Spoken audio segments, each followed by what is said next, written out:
আসসালামু আলাইকুম ওয়া রাহমাতুল্লাহি ওয়া বারাকাতুহু। আলহামদুলিল্লাহি রাব্বিল আলামিন, নাহমাদুহু ওয়া নুসাল্লি আলা রাসূলিহিল কারীম, নাহমাদুহু ওয়া নাস্তাঈনুহু ওয়া নাস্তাগফিরুহু ওয়া নাউযু বিল্লাহি মিন শুরুরি আনফুসিনা ওয়া মিন সাইয়্যাতি আমালিনা, মান ইয়াহদিহিল্লাহু ফালা মুদিল্লা লাহু ومن يضلل فلا هادي له وأشهد أن لا إله إلا الله وحده لا شريك له وأشهد أن محمدا عبده ورسوله صلى الله عليه وعلى آله وصحبه وبارك وسلم। নিশ্চয় সমস্ত প্রশংসা শুধুমাত্র আল্লাহ সুবহানাহু ওয়া তাআলার জন্যই, আর তার কাছে সাহায্য চাই এবং ক্ষমা প্রার্থনা করি। তিনি যেন আমাদেরকে যাবতীয় কুপ্রবৃত্তি থেকে, শয়তানের ফেরেব থেকে, ধোঁকা থেকে, প্রবৃত্তির প্ররোচনা থেকে আল্লাহ তাআলা যেন আমাদেরকে হেফাজত করেন। আল্লাহ তাআলা যাকে সৎপথ দেখাবেন তাকে কেউ পথভ্রষ্ট করতে পারবে না, আর বান্দা আর আল্লাহ তাআলা যাকে পথভ্রষ্ট করবেন তাকে কেউ সৎপথ পরিচালিত করতে পারবে না। এবং আমরা সাক্ষ্য দিচ্ছি যে আল্লাহ তাআলা ব্যতীত আর সত্য কোনো মাবুদ নেই, এবং মুহাম্মাদুর রাসূলুল্লাহ সাল্লাল্লাহু আলাইহি ওয়াসাল্লাম তিনি আল্লাহ তাআলার প্রেরিত বান্দা এবং রাসূল। আল্লাহুম্মা সাল্লি আলাইহি, আল্লাহুম্মা বারিক আলাইহি। আল্লাহ তাআলা আমাদেরকে দুনিয়ায় পাঠিয়েছেন। কেন পাঠিয়েছেন? সমস্ত নবী রাসূলগণ কেন দুনিয়াতে এসেছিলেন, কী ছিল উদ্দেশ্য আর লক্ষ্য, এই সমস্ত বিষয় আমরা আলোচনা করেছি। যে তার মূল বিষয় ছিল তাকওয়া, তাকওয়ার গুরুত্ব, তাকওয়ার বরকত ইত্যাদি বিষয়ে আমরা পূর্বে একটি দর্শে কিছু আলোচনা করার তৌফিক আল্লাহ তাআলা এনায়েত করেছেন। যাদের সম্ভব হয়েছে তারা জেনেছেন যে মূলত আসলে তাকওয়ার বিষয় আল্লাহ তাআলা গোটা পৃথিবীর মানুষকে আল্লাহ তাআলা নির্দেশ করেছেন। এরপরে সেই তাকওয়ার বিষয়ে আল্লাহ তাআলা সমস্ত নবী এবং রাসূলদেরকে নির্দেশ করেছেন। আবার এরপরে রাসূলুল্লাহ সাল্লাল্লাহু আলাইহি সাল্লামকে আলাদা করে তাকওয়ার নির্দেশ দেওয়া হয়েছে এবং নবী পত্নীদেরকেও নির্দেশ দেওয়া হয়েছে। এটা এই কারণে যে নবী পত্নীগণ যেন না ভাবেন যে তারা রাসূলুল্লাহ সাল্লাল্লাহু আলাইহি সাল্লামের স্ত্রী, আর এ কারণেই তারা পার পেয়ে যাবেন না। কিয়ামতের দিন প্রত্যেক ব্যক্তির আমল অনুযায়ী বিচার ফায়সালা হবে। কে কার সাথে কি সম্পর্ক, তার চেয়ে বড় বিষয় হলো যে যেই রাসূলুল্লাহ সাল্লাল্লাহু আলাইহি ওয়াসাল্লামকে অনুকরণ করা উম্মতের জন্য ফরজ, সেই রাসূলুল্লাহ সাল্লাল্লাহু আলাইহি ওয়াসাল্লাম 24 আওয়ার্স 24 ঘন্টা আল্লাহ তাআলার আনুগত্যের মধ্যে কাটাতেন। তাহলে তাকওয়ার মাধ্যমে সমস্ত নবী রাসূলদেরকে আল্লাহ তাআলা নির্দেশ করেছেন। তার মানেই হলো যে পৃথিবীর আনেওয়ালা শেষ ব্যক্তি পর্যন্ত যদি তাকওয়ার পাথেও নিয়ে আসে তাহলেই সে পরিত্রাণ পাবে। কারণ পারলৌকিক জীবনে মুক্তি একমাত্র পাথেও হলো তাকওয়া। আর তাকওয়া অবলম্বন করার জন্য আল্লাহ তাআলা বিভিন্নভাবে উল্লেখ করেছেন যে একমাত্র মুত্তাকি যারা তাকওয়াবান, এদের আমলগুলোই আমরা কবুল করি, এর বাইরে কারো আমল কবুল করা হয় না। ইন্নামা ইয়াতাকাব্বালুল্লাহু মিনাল মুত্তাকিন, যে মুত্তাকিনদের আমলই একমাত্র আল্লাহ কবুল করে। মুত্তাকি না হলে তাদের কোনো আমল করতে পারে, কিন্তু সে আমল আল্লাহ তাআলা কবুল করবেন না। এবং ইবাদতের মূল উদ্দেশ্যই হলো মূলত তাকওয়া। কারণ সূরা বাকারার একেবারে প্রথম আয়াত থেকে শুরু করে যখন আমরা 21 নম্বর আয়াতে পৌঁছব তখনই সেখানে আল্লাহ তাআলা ওই নির্দেশ দিয়েছেন যে ইবাদত করো তার, যিনি তোমাকে সৃষ্টি করেছেন। কেন? যাতে করে লাআল্লাকুম তাত্তাকুন। সালাত বলেন, সিয়াম বলেন, যাকাত বলেন, যত ইবাদত মোটা দাগের অথবা ছোট দাগের, যে যেভাবেই দেখেন না কেন, সমস্ত ইবাদতের পিছনে যদি তাকওয়া না থাকে তাহলে ফরজ ইবাদতও বিশাল ইবাদত, যুদ্ধে জীবন দেওয়ার মতন ইবাদত, সারাটা জীবন টাকা পয়সা ধন দৌলত আল্লাহর রাস্তায় ব্যয় করার মতো ইবাদত, পৃথিবী গোটা মানুষকে হেদায়েতের বাণী পৌঁছানোর মতন ইবাদত আল্লাহ তাআলা কোনো মূল্যায়নই করবেন না এবং ওদেরকে দিয়ে জাহান্নাম উদ্বোধন করবেন। কারণ হলো যে তার মধ্যে তাকওয়া ছিল না। তাহলে আমরা বলতে পারি যে সর্বোত্তম একজন মানুষের জীবনের পাথেয় কি? তা হলো তাকওয়া। আল্লাহ তাআলা কোরআনুল কারীম এভাবে করে বলেছেন, ওয়াতাযাওয়াদু ফাইন্না খায়রাজ যাদিত তাকওয়া ওয়াত্তাকুন ইয়া উলিল আলবাব। আর তোমরা পাথেয় সঞ্চয় করে নাও, পাথেয় সঞ্চয় করে নাও, ওয়াতাযাওয়াদু বাড়িয়ে নাও, ফাইন্না নিশ্চয়ই, খায়র মানে উত্তম, আযাদিত তাকওয়া জাদ মানে পাথেয়। তাহলে তোমার জীবনের আল্লাহ তাআলা যেটাকে সর্বোত্তম পাথেয় বলতেছেন। আমরা সফর করি, দূর দরাজ সফর করি, সফরে আমার কি কি লাগবে না লাগবে, সবচেয়ে কোন জিনিসটি বেশি প্রয়োজন, সেই জিনিসটি যদি আমরা না নেই, যেমন আমাদের জীবনের জন্য খুব বেশি প্রয়োজন, খাবার দাবার কম হলেও চলবে কিন্তু পানি লাগবে। দীর্ঘ সফর, মরুভূমির সফর যদি পানি না থাকে তো তার কি হবে? তো অনুরূপভাবে পারলৌকিক মৃত্যুর মাধ্যমে যেই জীবন শুরু হবে, যেই জীবনের শুরু আছে শেষ নেই, সেই জীবনের জন্য সর্বোত্তম পাথেয় হিসেবে আল্লাহ তাআলাই নির্ধারণ করে দিয়েছেন। বলেছেন, ওয়াতাযাওয়াদু ফাইন্না খায়রাজ যাদিত তাকওয়া। নিশ্চয়ই হে মানুষ, নিশ্চয়ই সর্বোত্তম পাথেয় হচ্ছে তাকওয়া। ওয়াত্তাকুন ইয়া উলিল আলবাব। আর হে জ্ঞানবান, হে জ্ঞানবান যারা জ্ঞান রাখো,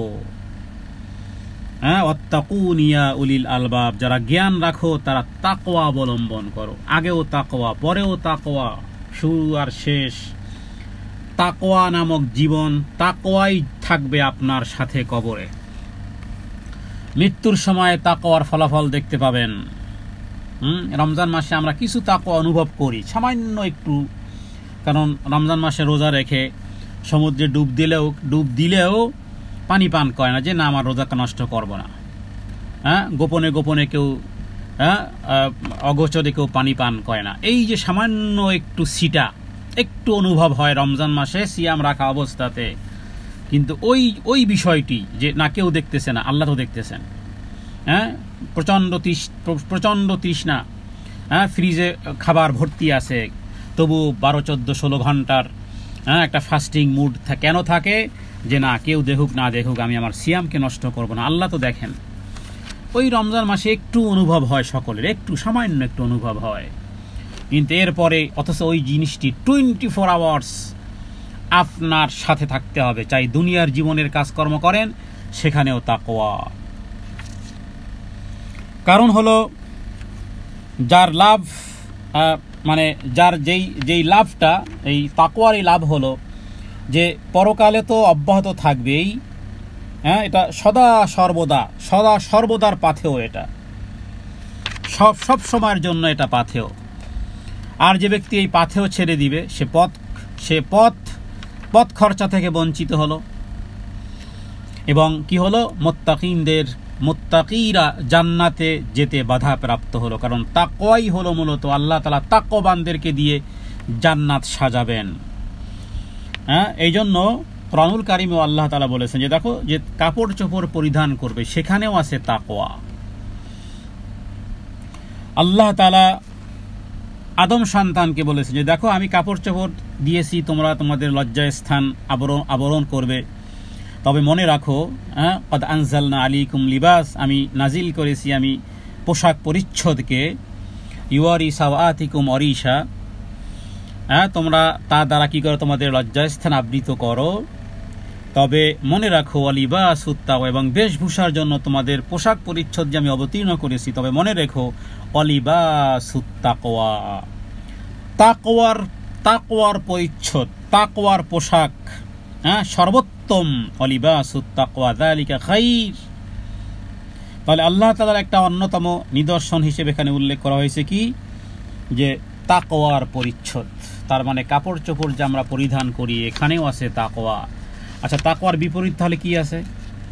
তাকওয়ার বিপরীত আছে অহংকার। তার মানে কাপড় চোপড়ে যে অহংকার প্রকাশ হয়, কেউ যদি তাকওয়া না বুঝতে চায়, কেউ যদি প্রশ্ন করে যে তাকওয়ার পোশাক কি, তাহলে বলতে হবে যে যেই পোশাক পরিধান করার মাধ্যমে মনে হচ্ছে যে আমি কিছু, অথবা মানুষকে প্রদর্শন, অহংকারের পোশাক পরিচ্ছদের বিপরীতটাই হলো তাকওয়ার পরিচ্ছদ। কারণ তাকওয়ার পরিচ্ছদ মূলত আসলে স্বীয় প্রভুর আনুগত্য, আল্লাহর অবাধ্যতা সেখানে নেই। তাহলে তাকওয়ার পরিচ্ছদ তার চাইতে উত্তম, এ কথার অর্থ হলো যে বাহ্যিক পরিধেয় বস্ত্রের চাইতেও তাকওয়ার পরিচ্ছদ বান্দার সাথে অব্যাহত থাকে। তাকওয়ার পরিচ্ছদ কখনো পুরাতন হয় না, শেষ হয় না। আর তাকওয়ার পরিচ্ছদ হলো মূলত আসলে হৃদয় এবং আত্মার সৌন্দর্য। পক্ষান্তরে বাহ্যিক যে পরিচ্ছদ আছে, বাহ্যিক লজ্জাস্থানকে সাময়িক আবৃত করে থাকে অথবা মানুষের জন্য বাহ্যিক সৌন্দর্যের কারণ হয়ে থাকে, এর বিপরীত আর কিছু নেই। তো আল্লাহ তাআলা তাকওয়ার পোশাক পরিধান করতে বলেছেন। এটা দুই অর্থ হয়। এক হলো যে পোশাক পরিচ্ছদে এমন পোশাক পরিচ্ছদ ব্যবহার করা যার মাধ্যমে অহংকার প্রকাশ না পায়। আর আরেকটি অর্থ হলো যে আসলে পোশাক যেভাবে করে সর্বাঙ্গীন সর্ব অঙ্গকে যেমন ঢেকে রাখে, ঠিক অনুরূপভাবে আমাদের গোটা দেহকে তাকওয়ার পরিচ্ছদের মাধ্যমে আমাদের হৃদয়, আত্মা, কলব, চোখ, নাক, কান, এগুলো তো এই পোশাকের মধ্যেই আছে, আমার দেহের মধ্যেই আছে, 3.5 হাত বডির মধ্যেই আছে। এবং প্রত্যেকটি জিনিসের তাকওয়া আছে, চোখের তাকওয়া আছে, হাঁটার, পায়ের, হাতের, কলবের, হৃদয়ের ইত্যাদি এগুলোর তাকওয়া আছে। আচ্ছা, অনুরূপভাবে আল্লাহ তাআলা তাকওয়ার বিষয়টি এইভাবে কোরআনুল কারীমে উল্লেখ করেছেন যে মুত্তাকিনদের জন্য, অর্থাৎ দুনিয়ার যাকে আল্লাহ তাআলা ধন দৌলত বা ধনাঢ্যতা অথবা সুস্থতা দিয়েছেন, আল্লাহ তাআলা ওই বান্দার জন্য ধন দৌলত এবং সুস্থতা এবং তার শক্তি, ওই অবস্থায় সেটি কল্যাণকর বা মঙ্গলময় হবে যখন সে তাকওয়ার ধনে ধনী হবে।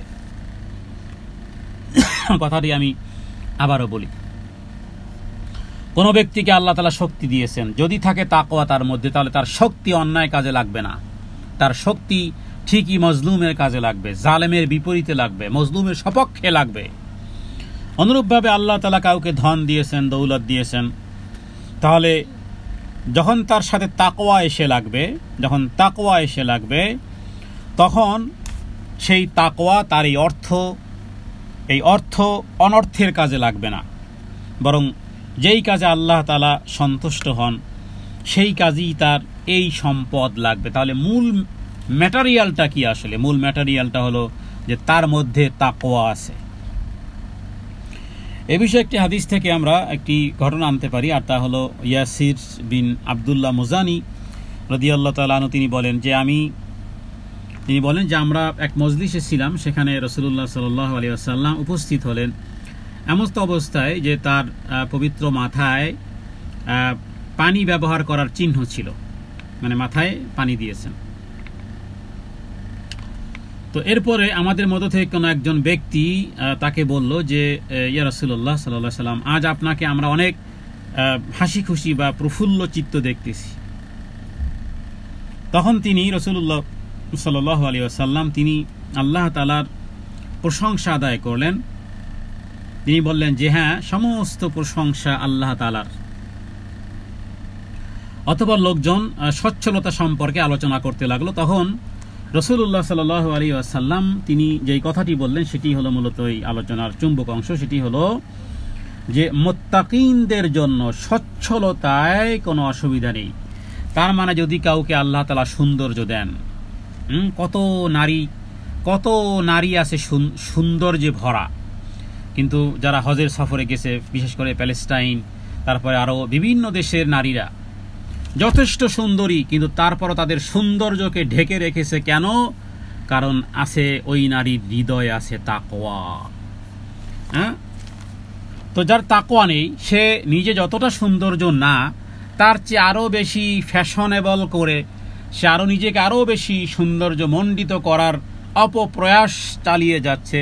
হতে পারে চেহারা বিকৃতিও হলেও মুতাগাইয়াতিল লওন, চাই প্লাস্টিক সার্জারি হোক অথবা যেগুলো হাদিসে নিষেধ করা হয়েছে, যেমন ভ্রু প্লাক করা, দাঁত চিকন করা, আর কত কিছু যেগুলো আলগা চুল লাগানো, অথচ দেখা যায় যে যেই পরিমাণ সৌন্দর্য নেই তার চেয়ে আরও বেশি সৌন্দর্য পরপুরুষকে দেখাচ্ছে। কারণ হলো এই নারীর মধ্যে নেই তাকওয়া, আর ওই নারীর সৌন্দর্যে ভরা, তবু সেগুলো প্রকাশ করতেছে না কেন?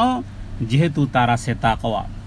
হাদিসটির মূল বিষয় হলো লা বা'সা বিল গানি লিমান ইত্তাকা। যদি কোনো ব্যক্তি কুটিপতিও হয়, কুটিপতি হওয়াতে দোষ নেই, কিন্তু যদি সে হয় মুত্তাকি, লা বা'সা মানে লা বা'সা বিল গানি মানে অর্থ হয় এরকমের যে মিলিয়নার হতেও দোষ নেই, তবে তার জন্য লিমান ইত্তাকা। সাহাবায়ে কেরামের মধ্যে কেউ কেউ কুটিপতি সাহাবীও ছিল। ওসমান রাদিয়াল্লাহু তাআলা আনহু কে আল্লাহ তাআলা এই পরিমাণ সম্পদ দিয়েছিলেন, তো তাকওয়া ছিল বিধায় তার এই সমস্ত সম্পদ দ্বীনের কাজে লেগেছে। টাকা যদি থাকে আপনার পকেটে আর যদি তাকওয়া না থাকে, আপনি কি ভাবেন? কি আপনি ভাবেন যে আমি তো সঠিক জায়গাতেই ব্যবহার করতেছি না, এমন জায়গাতে ব্যবহার করতেছেন যেখানে রবের সন্তুষ্টি নেই। হতে পারে আপনি আপনার সন্তানকে এমন কিছু কিনে দিয়েছেন, এমন কিছুই কিনে দিয়েছেন যার জন্য কিয়ামতের দিন আপনাকে আসামির কাঠ গড়ায় দাঁড়াতে হবে, কারণ আপনার মধ্যে তাকওয়া নেই। বাচ্চা যা চেয়েছে তাই দিয়েছেন, হারমোনিয়াম কিনে দিয়েছেন, পুতুল কিনে দিয়েছেন, টেডি বিয়ার কিনে দিয়েছেন। আপনি ভাবতেছেন কি যে আমার পকেটের পয়সা আমি আমার সন্তানকে দিচ্ছি। তাকওয়া বিহীন হওয়া, এই কারণে হাদিসের মধ্যে, এটি আল মুসনাদের হাদিস, সুনান ইবনে মাজার হাদিস, আরও একাধিক হাদিসে এই বিষয়টি আছে, লা বা'সা বিল গানি লিমান ইত্তাকা। মুত্তাকিনদের জন্য সচ্ছলতায় কোনো রকমের অসুবিধা নেই। মুত্তাকি যদি টাকা পয়সার মালিক হয়, ও মসজিদ বানাবে, ও সিনেমা হল বানাবে না, ও পাপের আসর জমাবে না। আর যদি মুত্তাকি যদি না হয় তাহলে হতে পারে ও সিনেমা ঘর দিতে পারে। ওকে যদি বেনিফিট বোঝানো হয় যে হাউসফুল থাকবে, টাকা আসতেই থাকবে, ও বলবে যে লাগাও। অনুরূপভাবে আসিহাতু লিমান ইত্তাকা খায়রুম মিনাল গিনা, এবং মুত্তাকি ব্যক্তির জন্য সুস্থতা, এই কথাটি আরো গুরুত্বপূর্ণ, খুব ভালো করে খেয়াল করুন।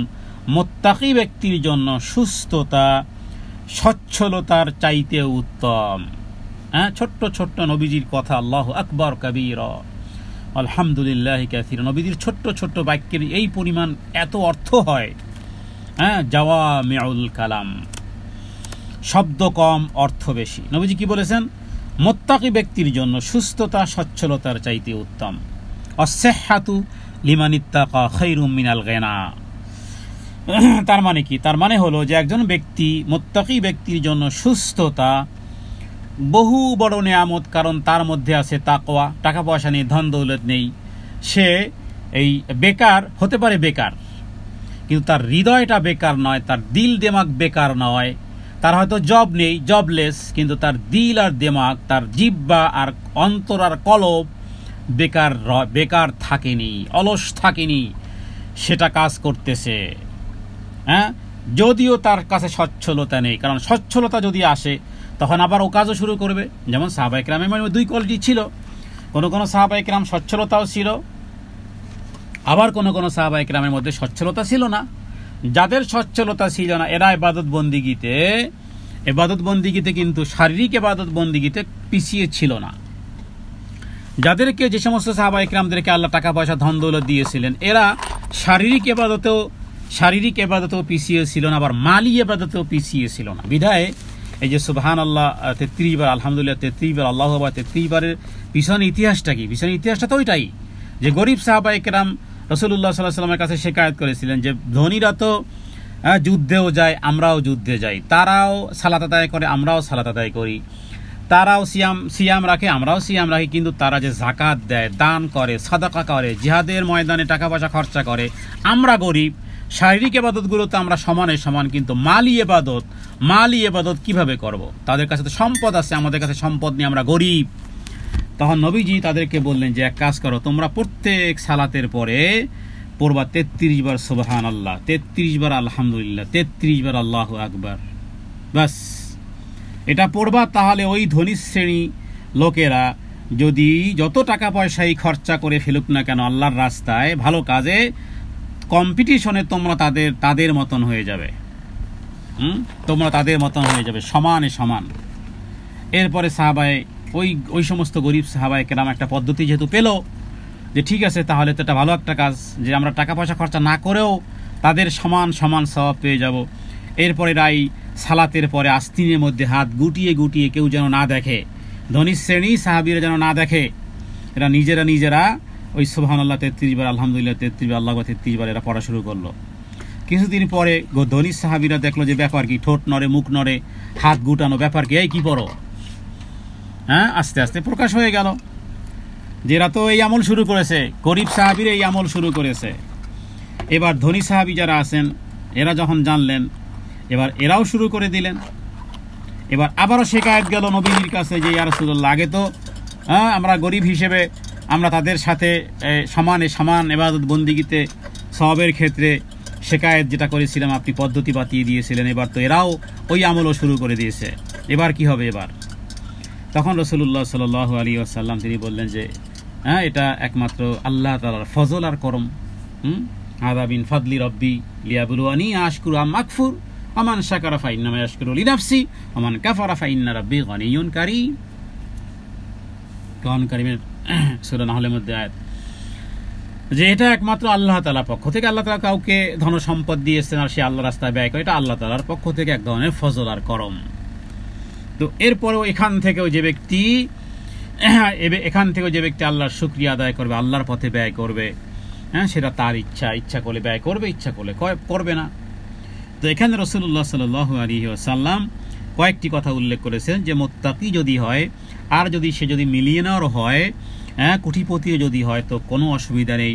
অনুরূপভাবে আর কোনো ব্যক্তি যদি টাকা পয়সা ধন দৌলত নাও থাকে তারও কোনো অসুবিধা নেই, কারণ মূল বিষয় কি? মূল বিষয় হলো ধন সম্পদ পাওনি তাতে কি হয়েছে? আস-সিহহাতু লিমানিত্তাকা খায়রুম মিনাল গিনা।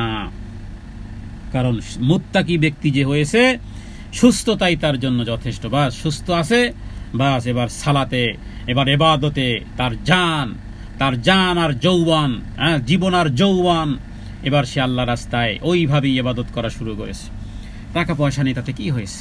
এটাই নবীজি বলেছেন যে মুত্তাকি ব্যক্তির জন্য সুস্থতা বহুত বড় একটা বিষয়, সচ্ছলতার চাইতেও।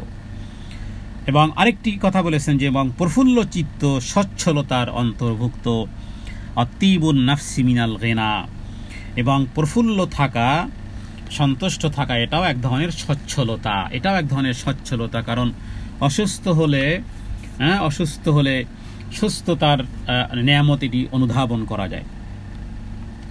আচ্ছা, এরপরে দেখুন তাকওয়ার বিষয়ে রাসূলুল্লাহ সাল্লাল্লাহু আলাইহি ওয়াসাল্লাম মানে তাকওয়ার স্থান এবং মর্যাদা প্রমাণের জন্য রাসূলুল্লাহ সাল্লাল্লাহু আলাইহি ওয়াসাল্লাম তার উম্মতকে এই কথারও তাগিদ দিয়েছেন যে তোমরা নিজ খাবার যাদেরকে খাওয়াবে তারা হলো মুত্তাকি, মানে মুত্তাকি ব্যতীত কাউকে খাবার খাওয়াবে না। এটি ইমাম আহমদ, আবু দাউদ এবং তিরমিজির মধ্যে হাদিসটি রয়েছে। লা তুসাহিবি ইল্লা মুমিনান ওয়ালা ইয়াকুলু তাআমাকা ইল্লা তাকি। তুমি মুত্তাকিদের সাহচর্যই অবলম্বন করবে এবং তোমার খাবার যেন একমাত্র মুত্তাকি খায়। এখানে মুত্তাকি খায়, এখানে কেউ কারো প্রশ্ন আসতে পারে তাহলে কি আমরা কি অন্যান্য যে মুত্তাকি না, যে গরিব অসহায় মুত্তাকি না, তাদেরকে খাবার দেবো না? খাবার দেবো। কোরআনুল কারীমে তো আল্লাহ তাআলা খাবার দেওয়ার কথা বলেছেন, ওয়ায়ুতিমুনা আত-তাআম আলা হুব্বিহি মিসকিনান ওয়া ইয়াতীমান ওয়া আসীরা। আল্লাহর মহব্বতে অভাবগ্রস্ত ইতিম এদেরকে খাবার দান করে। সে মুমিন না মুত্তাকি, সে কাফের না মুসলিম কি নন মুসলিম দেখার বিষয় না, অবশ্যই অসহায় ব্যক্তিদের খাবার দেব। কিন্তু এই হাদিসের একটা মান আছে, ভিন্ন মান। আল্লাহু আকবার। বিশুদ্ধ অনেকে বলে যে কোরআন এবং হাদিসের সাথে কোথাও কোনো সংঘর্ষ নেই, তার বুঝের অভাব। ওই গল্পের মতো করে বলতে হয় যে কোন এক লোক ওই মানুষে বলতে চাঁদ উঠেছে, সবাই দৌড় দিয়েছে, তো সে ছিল ওয়াশরুমে, তাড়াতাড়ি পানিও খরচা করতে পারে, তাড়াতাড়ি দৌড় দিছে। এরপরে গিয়ে কপালের কাছে হাত রেখে এরপরে বলতেছে হ্যাঁ এবার চাঁদ তো উঠছে, কিন্তু এবছরের চাঁদ থেকে গন্ধ আসে। তো এখন গন্ধ কি আসলে চাঁদে নাকি তার হাতের গন্ধ? তো এরকমের অনেকে কোরআন এবং হাদিসের সাথে সাংঘর্ষিক দেখে যে একটার বিপরীত। না, বুঝের অভাব। এই যে এখনই বললাম যে রাসূলুল্লাহ সাল্লাল্লাহু আলাইহি ওয়াসাল্লাম স্পষ্ট হাদিসে নবীজি বলেছেন মুত্তাকি ব্যতীত কাউকে খাবার খাওয়াবে না। এটি মুসনাদ আহমদের হাদিস, আবু দাউদের হাদিস। ইমাম তিরমিজি হাদিসটি এনেছেন, শাইখ আলবানী তিনি হাদিসটি উল্লেখ করেছেন, সহিহুল জামিআ সগীরের মধ্যে হাদিসটি রয়েছে। তাহলে এখানে পেলেন মুত্তাকি ব্যতীত কাউকে খাবার খাওয়াতে নবীজি নিষেধ করেছেন। ওদিকে অন্য জায়গাতে রয়েছে এই যে আয়াতটি আমি পাঠ করলাম, সূরা আদ-দাহরের 8 নম্বর আয়াত। তো সেই ক্ষেত্রে কি সাংঘর্ষিক? না, সাংঘর্ষিক নয়, বরং এখানে তাকওয়ার একটি বিষয়। এটার অর্থ হলো এরকমের, এই হাদিসে মোল্লা আলী কারি তিনি উল্লেখ করেছেন যে ওয়ালা ইয়াকুল তাআমাকা ইল্লা তাকি, মানে মুমিন বা পরহেজগার যে খাবার থেকে অর্জিত শক্তিকে আল্লাহর ইবাদতে ব্যয় করবে। মুমিন ব্যক্তি যদি খাবারের মাধ্যমে শক্তি পায় তাহলে সেটা অর্থ ব্যয় করবে কোথায়? সেটা আল্লাহর ইবাদতে ব্যয় করবে। তো হাদিসের অর্থ হলো এই যে তুমি তোমার খাবার মুত্তাকি ব্যতীত কাউকে খাওয়াবে না। এর হিকমত হলো, তার মানে নবী সাল্লাল্লাহু আলাইহি ওয়াসাল্লাম মুত্তাকি ছাড়া অন্যের সাহচর্য, তার সাথে মেলামেশা, তাকে পানাহার করাতে নিষেধ করার কারণ হলো এই যে এর মাধ্যমে মনের মধ্যে পারস্পরিক মহব্বত, ভালোবাসা জন্ম নেয়। একটা হলো আন্তরিকতা, কারণ আন্তরিক, আপনি যাকে আন্তরিক ভালোবাসেন আপনি তাকে মেহমানদারি করতে চাইবে, এটাই স্বাভাবিক। আপনার প্রিয়জন, আপনার ঘনিষ্ঠজন, আপনার মা, আপনার বাবা, আপনার হাজবেন্ড, আপনার ছেলে, আপনার মেয়ে, আপনি খুব বেশি মেহমানদারি করতে চাইবেন। কেন? আপনার সাথে একটা আত্মার সম্পর্ক আছে, একটা মহব্বত, একটা ভালোবাসার সম্পর্ক আছে। তো সুতরাং রাসূলুল্লাহ সাল্লাল্লাহু আলাইহি ওয়াসাল্লাম যেন বললেন যে ব্যক্তি মুত্তাকি এবং পরহেজগার নয়, যে ব্যক্তি মুত্তাকি এবং পরহেজগার নয়, তুমি তার সাথে মহব্বত রাখো না, মহব্বত ওই পরিমাণ আন্তরিক বন্ধুত্ব রাখবে না, তাকে সঙ্গীও বানিও না, আর তার সাথে তুমি পানাহার করতেও আরম্ভ করে দিও না। এক হলো খাবার প্রদান করবেন, সবাই করবেন, কাফের, মুসলিম, নন মুসলিম সবাইকে খাবার প্রদান করবেন, আম্মান মুতলাকান। কিন্তু একসাথে খাবার খাওয়ার বিষয়টি সাধারণতভাবে যে বন্ধুর বাড়িতে যায়, অথবা আন্তরিক যার সাথে সবসময় ওঠা বসা চলাফেরা স্বাভাবিকভাবে, একেবারে চায়ের টেবিল থেকে শুরু করে অন্যান্য কার্যক্রমে যেভাবে করে আন্তরিকতার, পারস্পরিক মহব্বত, ভালোবাসার জায়গা থেকে কিন্তু খাবার দাবার একটা সম্পর্ক আছে। এই কারণে নবীজি বলেছেন, আগেই বলেছেন লা তুসাহিবু ইল্লা মুমিনান। কারণ কথার কথা, আপনি যদি কারো সাথে একসাথে থাকেন, তাহলে যদি 24 ঘন্টাও কারোর সাথে আপনি থাকেন, তাহলে এই 24 ঘন্টায় কিন্তু আপনাকে 3 টাইম অথবা 2 টাইমস আপনাকে খাবার গ্রহণ করতে হবে। এবার আপনি আরেকটা লোকের সাথে আছেন, হয় সে আপনাকে খাওয়াবে অথবা আপনি তাকে খাওয়াবেন, শিষ্টাচারের বহিঃপ্রকাশ হিসেবে। তাহলে এবার আপনি 24 আওয়ার্স বা 24 ঘন্টা আপনি কার সাথে আছেন? এই কারণে নবীজি বলেছেন লা তুসাহিবি ইল্লা মুমিনান, মুত্তাকি ব্যতীত কাউকে বন্ধু বানিও না, এবং মুত্তাকি ব্যতীত অন্য কারো সাথে খাবারেও অংশগ্রহণ করিও না। তুমিও মুত্তাকি হও, মুত্তাকিদের খাবার গ্রহণ করো, তোমার খাবারও যেন মুত্তাকি। তার মানে কি? টুগেদার, পারস্পরিক মহব্বত আর ভালোবাসার যে জন্ম নিবে। দেখুন, ছোট্ট বিষয় আপনার কাছে মনে হয় না? মনে হয় না। এই ছোট্ট বিষয়গুলো যদি বুঝেন তাহলে আর বড় বিষয় বুঝানো লাগবে না। খাবার দাবারের এই প্রভাব, বহু বড় প্রভাব পড়ে, শুধু মানুষের মধ্যে পড়ে না। যেই কুকুরটাকে আপনি আজকের এক টুকরো রুটি ছুঁড়ে দিয়েছেন, কালকের হতে পারে সেই কুকুরটা আপনাকে দেখলে ঘেউ ঘেউ করবে না। এক টুকরো রুটির এই প্রভাব। যেই বিড়ালটাকে আজকের খাবার দিয়েছেন, ও চিনে রেখেছে আপনাকে, আগামীকালকেরও পাশ দিয়ে হেঁটে গেলে দেখবেন আপনাকে দেখে সেও ম্যাও ম্যাও ম্যাও ম্যাও করে, কারণ ওকে আপনি এক টুকরো খাবার দিয়েছিলেন। যেই ব্যক্তিকে 1 কাপ চা খাইয়েছেন, পরের দিন দেখবেন যে সে এমনি আপনাকে সালাম দিচ্ছে। তাহলে 1 কাপ চায়ের এই প্রভাব আছে। এখানে নির্বাচনের আগে পেপসি 7 আপ খাওয়ায়, যেখানে বসে আছে, এই দাও 7 আপ দাও, চা খেতে 20 কাপ 25 কাপ চাও খায়। তো প্রভাব আছে না? অবশ্যই আছে, অবশ্যই ও নির্বাচনে জিতে যাবে, কারণ ভোটর পড়বে। তো ছোট্ট উদাহরণের মাধ্যমে আমরা বলতে চাই যে খাবারের বহু বড় প্রভাব আছে। এই কারণে আরবে খাবারের বিষয়টি এরকমের ছিল যে জানি যে দুশ্মন, তার সামনে যদি খাবার দেওয়া হয় সে খাবার গ্রহণ করতো না, আর খাবার গ্রহণ না করা মানেই হলো আমার জানি দুশ্মন। বিদায় ইব্রাহিম আলাইহিস সালাতু ওয়াস সালাম ভয়ে পেয়ে গিয়েছিলেন। ভুনা বকরি এনে সামনে উপস্থিত করেছেন, আর ফেরেশতারা খাচ্ছে না। ইব্রাহিম আলাইহিস সালাম ভয় পেয়ে গেছেন। এরপরে যে ব্যাপার কি, এরা খাচ্ছে না কেন, কি জানি দুশমন কিনা। তখন তারা পরিচয় দিয়েছেন যে না, আমরা তো আল্লাহ তৈরি ফেরেশতা, আমরা এসেছি একটা সুসংবাদ আর একটা দুঃসংবাদ। সুসংবাদ হলো যে আপনার স্ত্রী সন্তান হবে, আর দুঃসংবাদ হলো যে আল্লাহ তাআলা এই জাতিকে ধ্বংস করবেন। ইব্রাহিম আলাইহিস সালামের কথা শুনে জেরা শুরু করে দিয়েছিলেন। এক সুসংবাদে তো ঠিক আছে, সারা ভিতর থেকে হেসে দিয়েছিল যে আমার সন্তান হবে, আমি তো নিজেই বন্ধা। ফেরেশতারা বলেছিল যে হ্যাঁ, আল্লাহর হুকুম হলেই হবে।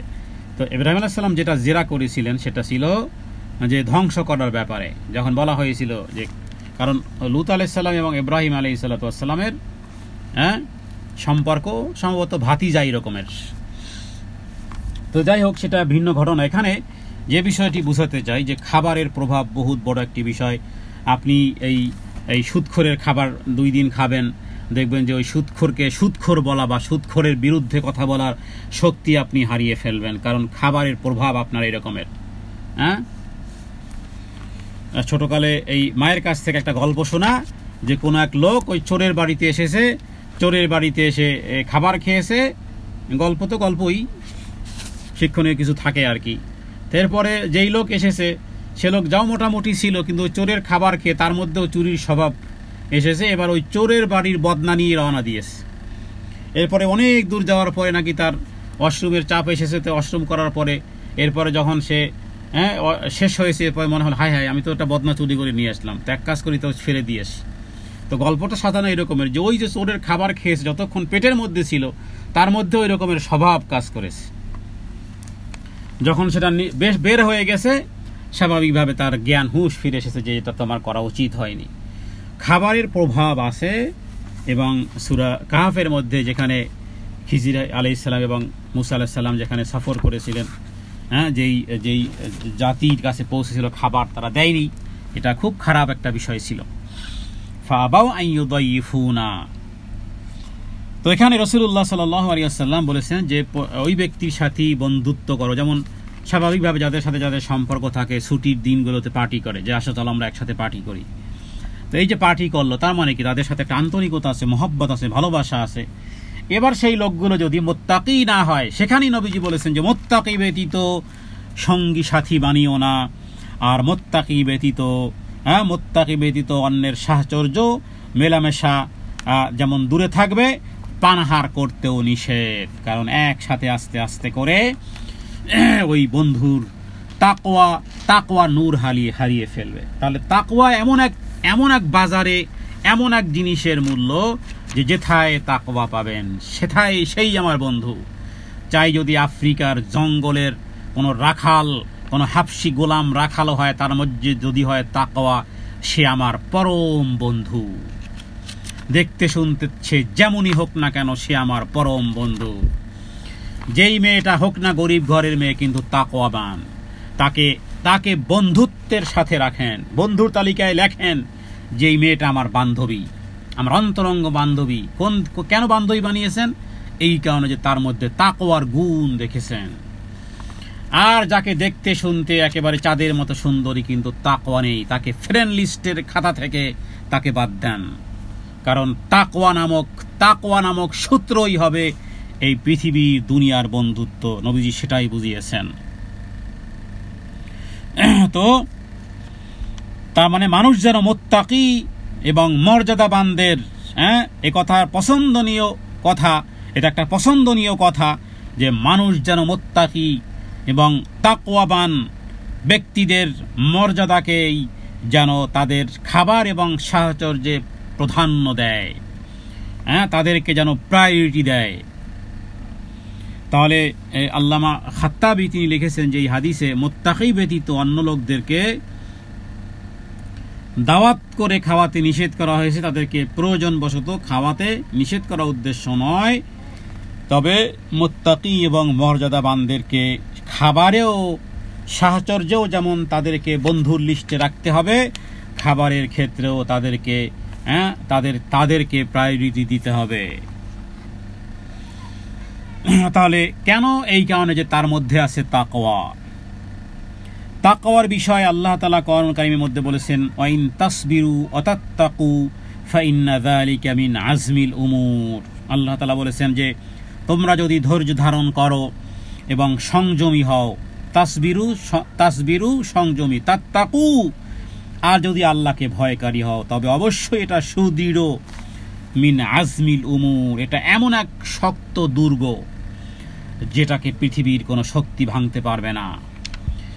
এই কারণে সালাফদের মধ্যে কাউকে কাউকে দুনিয়ার বহু বড় বড় লোভনীয় অফার দেওয়া হয়েছে, সেগুলো তারা গ্রহণ করেননি, কারণ তারা মুত্তাকি, তাকওয়া, আজমিল উমুর মানে সুদৃঢ় কার্যবলী অন্তর্ভুক্ত হওয়ার ক্ষেত্রে তার মানে এমন কাজ, এমন সংকল্প যেটা সে ধারণ করেছে যা প্রত্যেকের জন্য ছিল ওয়াজিব, এমন বিষয় যা নাকি আল্লাহ তাআলা খুব গুরুত্ব আরোপ করেছেন, আল্লাহর দৃষ্টিতে যেটা গুরুত্বপূর্ণ, তাকিদপূর্ণ।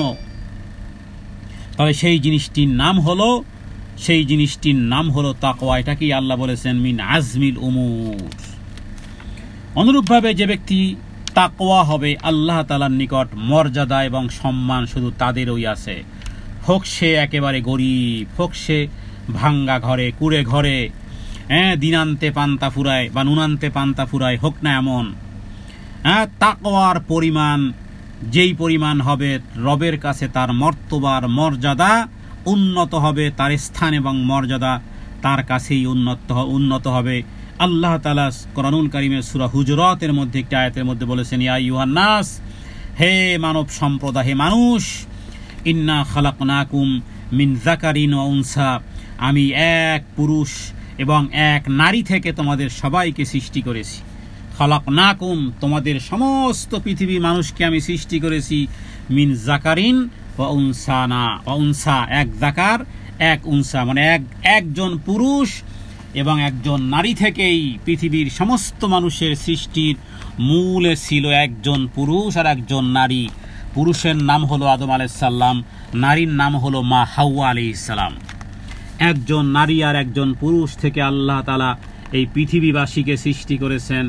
এরপরে বিভিন্নভাবে বিভক্ত করেছেন, রং বেরঙের করেছেন, বর্ণ, জাতি, গোত্র, ভাষা ইত্যাদি আলাদা আলাদা করেছেন। আল্লাহ বলেন শুউবান ওয়া কাবাইলান লিতাআরাফু, বিভক্ত করেছি বিভিন্ন জাতিতে, গোত্রে, যাতে তোমরা পরিচিত হতে পারো। তবে মনে রেখো, ইন্না আকরামাকুম ইনদাল্লাহি আতকাকুম।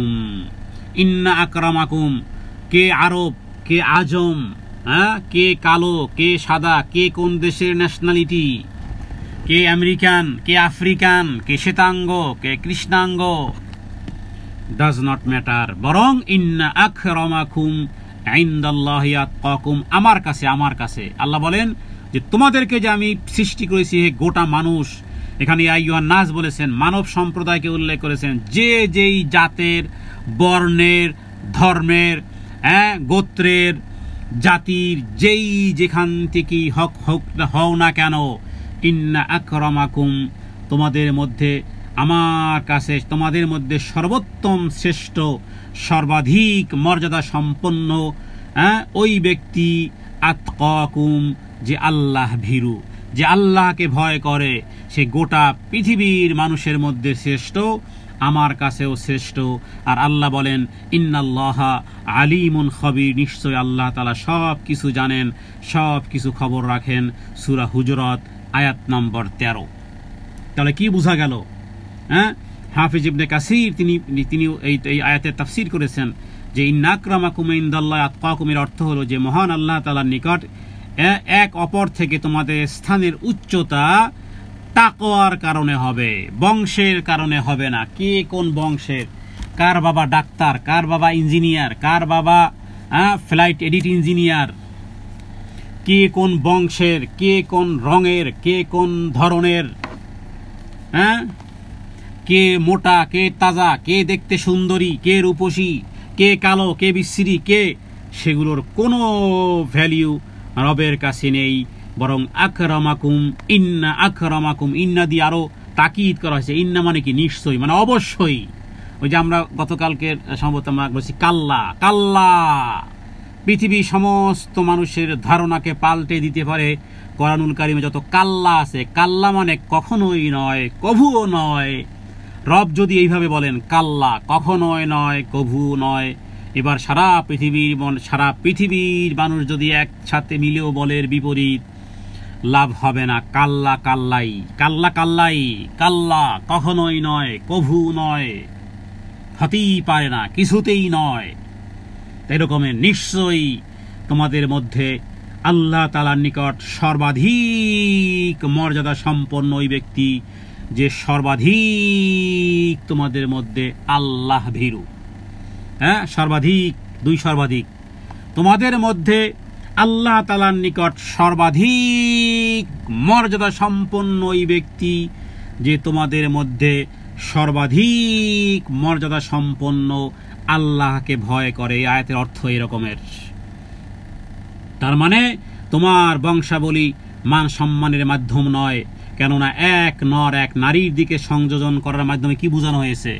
কি বোঝানো হয়েছে? এক নর আর নারীর দিকে আল্লাহ তাআলা কোরআন কারীমের সূরা নিসার আয়াতের মধ্যে, এটি সূরা হুজুরাতের 13 নম্বর আয়াতের মধ্যে আল্লাহ তাআলা একটু উল্লেখ করেছেন কি, যে দেখো তোমাদের বাবাও এক, মাও এক। সন্তান যদি 5টা সন্তান হয়, 5 সন্তানের মর্যাদা কি সমান হয়? না। অথচ বাবাও এক, মাও এক। তাহলে বংশাবলী মান সম্মানের মাধ্যমে নয়, কেননা একজন পুরুষ আর একজন নারীর দিকে তোমাদেরকে সংযোজন করা মানেই হলো সমস্ত মানুষের ক্যাটাগরিতে তোমরা সবাই সমানে সমান। জাতি এবং গোত্রের পার্থক্য বংশাবলীর পরিচিতির কারণে করা হয়েছে, পারস্পরিক গর্বের জন্য নয়, কেননা এই সমস্ত কাজ হলো তুচ্ছ ঘৃণিত। হ্যাঁ, তো তাহলে মূল যে বিষয়টি, যে মান সম্মান এবং কি বলে মান সম্মানের মূল বিষয়টি হলো যে তাকওয়া। যার যত পরিমাণ তাকওয়া বেশি হবে তত পরিমাণ সে আল্লাহ তাআলার নিকট উন্নত এবং মান মর্যাদার অধিকারী হবে। কথাটি আবারও বলি, যার যত পরিমাণ তাকওয়া বেশি হবে তত পরিমাণ সে রবের নিকট উন্নত এবং মান মর্যাদার অধিকারী হবে। যার যত বেশি তাকওয়া, ঠিক তার মর্যাদা তত বেশি রবের কাছে। হ্যাঁ, কিয়ামত দুনিয়ায় হতে পারে যে একজন চাকরানী আর একজন হলো রানী, রানী আর চাকরানী। রানী তাকওয়া নেই, চাকরানী আছে তাকওয়া। কিয়ামতের দিন চাকরানী হবে রানী।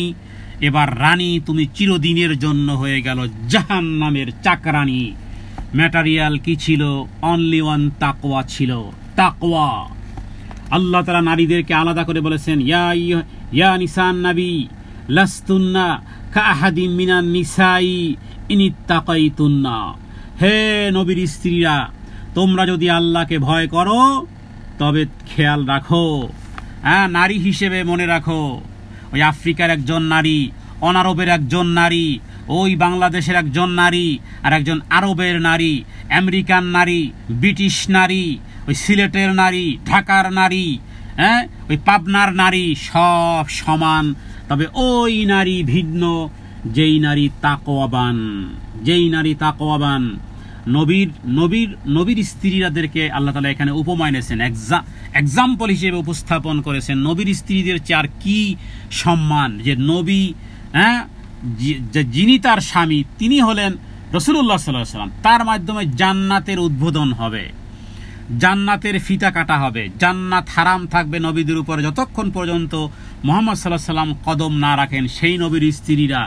কিন্তু আল্লাহ তাআলা বলতেছেন কি, হে নবীর স্ত্রীরা, খুব ভালো করে খেয়াল করো, যে আল্লাহকে ভয় করো, আর তোমরা কিন্তু অন্যান্য নারীদের মতো নয়। ইনিত্তাকাইতুন্না, ইমাম শাওকানি তার তাফসিরের মধ্যে লিখেছেন, ইনিত্তাকাইতুন্না, মহান আল্লাহ তাআলা যেন এটা বয়ান করতে চেয়েছে যে তারা উক্ত স্থান এবং মর্যাদা দৃঢ়ভাবে তাকওয়া অবলম্বন করলেই পাবে। বুঝে গেছে কথা? যে তাদের মর্তবা, নবীর স্ত্রী, প্রেসিডেন্টের স্ত্রী আসতেছে, রাস্তা ছেড়ে দাও। ট্রাফিক পুলিশে যদি বলা হয় যে অমুক মন্ত্রীর স্ত্রী, বলবে যে ম্যাডাম তাড়াতাড়ি, জি ম্যাডাম, ওকে ম্যাডাম, জি ম্যাডাম। কেন? একজন মন্ত্রীর স্ত্রী। এখন তো মন্ত্রীর স্ত্রীও লাগে না, মন্ত্রীর বংশেরও যে কেউ যদি হয় তো এই কি বলে এই আইজির গালেও থাপ্পড় মারতে পারে, কোনো অসুবিধা হয় না, কারণ শুধুমাত্র সম্পর্ক বলে দেবে।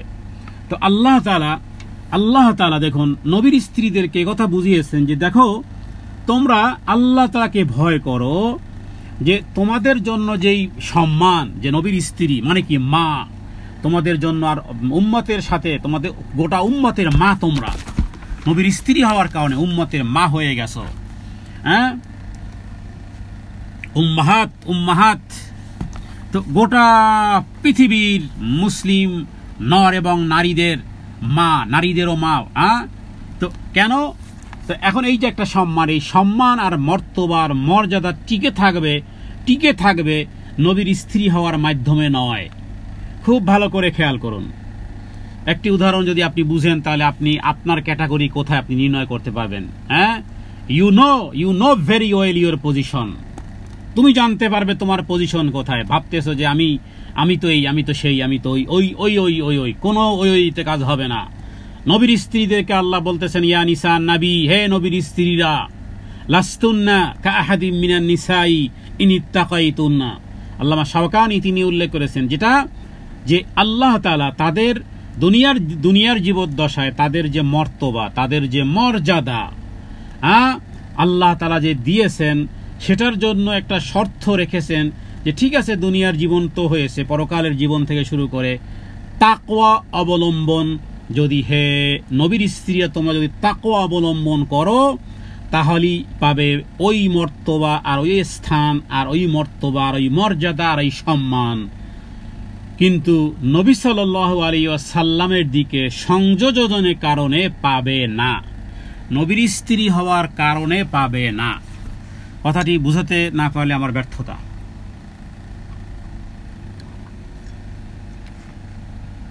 আলহামদুলিল্লাহ। নবীর স্ত্রী হওয়ার কারণে মর্তবা আর মর্যাদা টেনে আনবে না, বরং তোমরা যদি মুত্তাকি হও হে নবীর স্ত্রীরা, তাহলেই তোমাদের সম্মান, তোমাদের মর্তবা, তোমাদের মর্যাদা, তোমাদের সুউচ্চ স্থান তাকওয়ার কারণেই হবে, শুধুমাত্র নবীর দিকে সংযোজনের ফলে হবে না।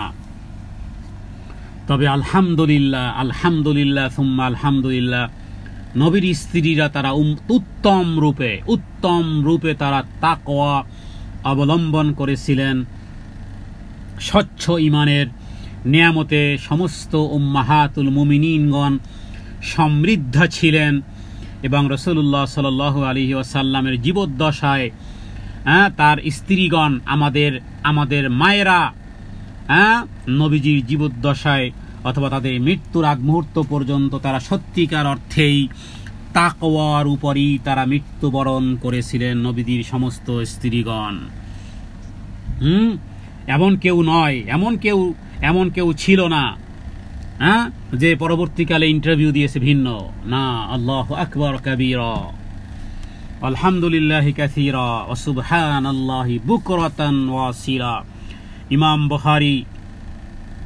ইমাম বুখারী হযরতে আবু হুরায়রা রাদিয়াল্লাহু তাআলা আনহু থেকে একটি হাদিস এনেছেন এবং রাসূলুল্লাহ সাল্লাল্লাহু আলাইহি সাল্লামকে জিজ্ঞেস করা হয়েছিল, ইয়া রাসূলুল্লাহ, হে আল্লাহর রাসূল একটু বলেন তো মান আকরামুন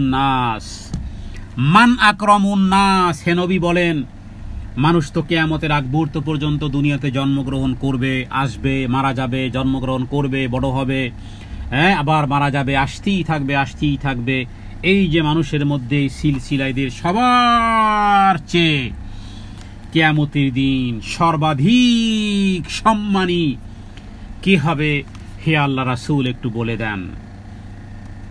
নবীজি এই প্রশ্নের উত্তরে হযরতে আবু হুরায়রা রাদিয়াল্লাহু তাআলা তিনি উল্লেখ করেছেন যে জিজ্ঞেস করা হলো, হে আল্লাহ রাসূল, হে আল্লাহ রাসূল, ইয়া রাসূলুল্লাহ, মান আকরামুন নাসি, মানুষের মধ্যে সর্বাধিক সম্মানী মর্তবার মর্যাদা কার সবচেয়ে বেশি হবে, একেবারে ফার্স্ট কোয়ালিটির, একেবারে এক্স্যাক্টলি ভিআইপি পার্সনের, স্পেশাল গেস্ট মানুষের মধ্যে কারা হবে? নবীজি তখন বললেন আতকাহুম। এটি সহিহ বুখারীর হাদিস, কিতাবুল আম্বিয়া অধ্যায়ে বাব কাউলিল্লাহ তাআলা ওয়াত্তাখাযাল্লাহু ইব্রাহিমা খলিলা। কোরআনুল কারীমের আয়াতের তাফসীর প্রসঙ্গে ইমাম বুখারী হযরত আবু হুরায়রা রাদিয়াল্লাহু তাআলা আনহু থেকে হাদিসটি এনেছেন যে মানুষের মধ্যে সর্বাধিক কিয়ামতের দিন সম্মানের পাত্র হবে তোমাদের মধ্যে সবচেয়ে বেশি আরবি, আজমি, না ইবাদতকারী, সালাত সিয়াম আদায়কারী, হজকারী, কোনো কিছু নয়। বেশি সালাত আদায়কারী, বেশি যাকাত আদায়কারী, বেশি দানকারী, নবীজি একটা মাত্র শব্দ বলেছেন, তোমাদের মধ্যে কিয়ামতের দিন মানুষের মধ্যে সর্বোত্তম সম্মানের অধিকারী হবে ওই ব্যক্তি আতকাহুম, যে ব্যক্তি সবচেয়ে বেশি মুত্তাকি। দেখা যায় না, কারণ মুত্তাকি ইত্তেকা মূলত আসলে দাড়িতে, টুপিতে, লম্বা জুব্বায়, পাগড়িতে, চেহারা যাদের মতো সুন্দর, এতে না। তাকওয়া ভিন্ন জিনিস, খুব দামি জিনিস, এত সহজে মিলে না। নিজে ভাবলেই হয় না। ওমর রাদিয়াল্লাহু তাআলা আনহুর সময় এক ব্যক্তি রাস্তায় এমন ভাবে চলতেছে, মনে হয় যেন একেবারে ভেঙ্গে পড়ে যাচ্ছে। ব্যাত উঠালেন, সোজা হয়ে চলো। মানুষ বলল যে সে খুব বেশি মোত্তাকি কোনো কাপড় চোপড় অঙ্গ ভঙ্গিমার মধ্যে নয়।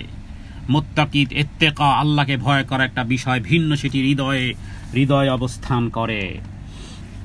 তবে অবশ্যই বাহ্যিক কিছু পরিচয় তো থাকবেই। তো মানুষের মধ্যে সর্বাধিক সম্মানী হলো সবচেয়ে যে বেশি মুত্তাকি। এই জন্য ইমাম ইবনে হিব্বান তিনি এই হাদিসের উপর একটা শিরোনাম উল্লেখ করেছেন।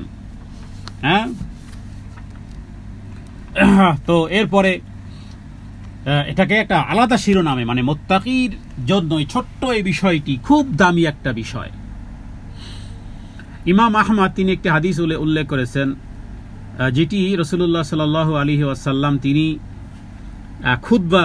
খুতবার মধ্যে নবী সাল্লাল্লাহু আলাইহি ওয়াসাল্লাম বলেছিলেন যে, হে মানব সম্প্রদায়, আইয়ুহান নাস আলা ইন্না রাব্বাকুম ওয়াহিদ ওয়া ইন্না আবাইকুম ওয়াহিদ, যে হে মানুষ সাবধান, নিশ্চয়ই তোমাদের প্রভু কিন্তু এক। তোমাদের প্রভু কয়জন? এক এবং একক।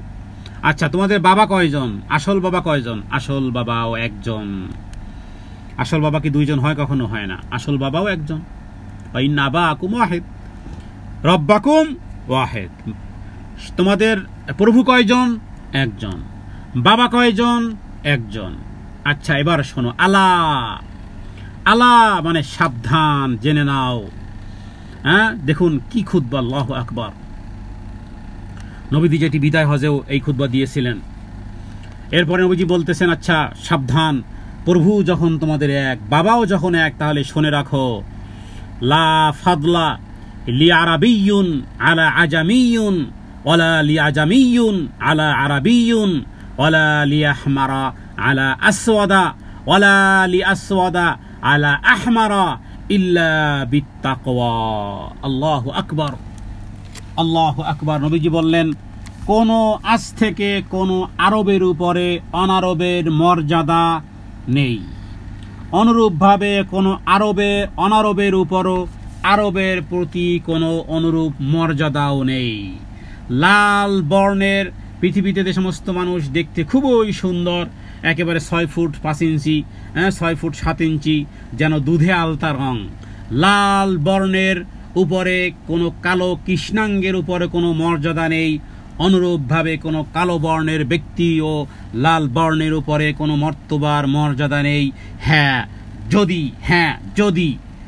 যদি কারো মর্যাদা কারো উপরে যদি প্রতিষ্ঠিত হয়, কারো উপর কারো মর্যাদা প্রতিষ্ঠিত হবে শুধুমাত্র কেবলমাত্র একমাত্র যেই দৃষ্টিকোণ থেকে, সেটি হলো ইল্লা বিত্তাকওয়া, সেটি হলো তাকওয়ার কারণে। এরপর নবীজি বললেন যে, আবাল্লাগতু, আমি কি পয়গাম, আল্লাহর পয়গাম কি আমি তোমাদের কাছে পৌঁছে দিয়েছি? তখন সাহাবায়ে কেরাম তারা বললেন, ক্বালু বালা, হ্যাঁ আপনি আমাদের কাছে পৌঁছে দিয়েছেন। বাল্লাগা রাসূলুল্লাহি সাল্লাল্লাহু আলাইহি ওয়াসাল্লাম। তাহলে দেখুন, আল্লাহু আকবার, এটি মক্কা বিজয়ের সময় ইমাম তিরমিজি ওমর রাদিয়াল্লাহু তাআলা আনহু থেকে বলেছেন যে এই খুতবা নবীজি মক্কা বিজয়ের দিন দিয়েছিলেন। কারণ নবীজির সাথে কালো বেলাল হাবশি, যেই বেলালকে উমাইয়া বিন খলফ সকাল আর বিকাল আর সন্ধ্যা চাবুক মারত, ওই সমস্ত আরবের নেতারা দুধে আলতা রং, দেখতে যেমন সুন্দর তেমন উঁচু লম্বা, নেতা ভাব, ওরাও আছে। সাথে সাথে নবীজির সাথে কালো কৃষ্ণাঙ্গ গোলাম, বাবাও গোলাম, মাও গোলাম, এরাও আছে। নবীজি একাকার করে দিয়েছেন। যদি প্রতিষ্ঠিত হতে চাও, যদি মর্যাদা বাড়াতে চাও, তাহলে একমাত্র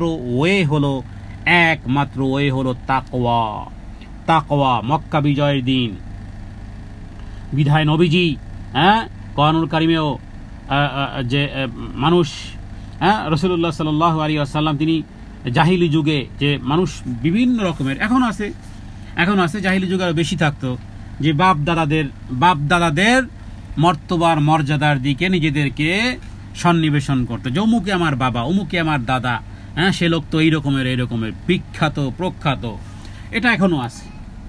তো আল্লাহ তাআলা নবীজি কি করেছেন, মক্কা বিজয়ের দিন মানে এমন কিছু কথা বলেছেন যেটি আরবের মধ্যে যে লিডার, নেতা আর যারা এই আমির আর মামুরকে একাকার করে দিয়েছেন নবীজি। নিশ্চয় আল্লাহ তাআলা জাহিলি যুগের গর্ব এবং দর্প এবং বাপদাদার কারণে পরস্পরের আত্মমর্যাদাবোধকে আল্লাহ শেষ করে দিয়েছেন। এবং নবীজি বলেছেন যে মানুষ এখন মাত্র দুই প্রকার। কয় প্রকার? দুই প্রকার। আগে তো বিভিন্ন প্রকারের মধ্যে, যেমন এই হিন্দুদের মধ্যে আছে 4 ধরনের হিন্দু হয়, তো মুসলমানদের মধ্যে আরো বেশি আছে, আরো বহু প্রকার আছে মুসলমানদের মধ্যে, এবং প্রত্যেকে আলাদা স্বকীয়তা, আলাদা বিভিন্ন বিষয় নিজেদেরকেই করে। নবীজি বলেছেন মানুষ মাত্র দুই প্রকার। এক প্রকার হলো সৎ এবং মুত্তাকি, পরহেজগার, যারা আল্লাহ তাআলার নিকটে সম্মানিত। আর দ্বিতীয় প্রকার হলো পাপিষ্ঠ এবং দুর্ভাগ্য, যারা আল্লাহ তাআলার নিকট অত্যন্ত নিকৃষ্ট। এরপর নবীজি বলেছেন তবে মানুষ হিসেবে সকলই আদম সন্তান, এবং আল্লাহ তাআলা মহান আল্লাহ সুবহানাহু ওয়া তাআলা আদম আলাইহিস সালামকে মাটি থেকে সৃষ্টি করেছেন।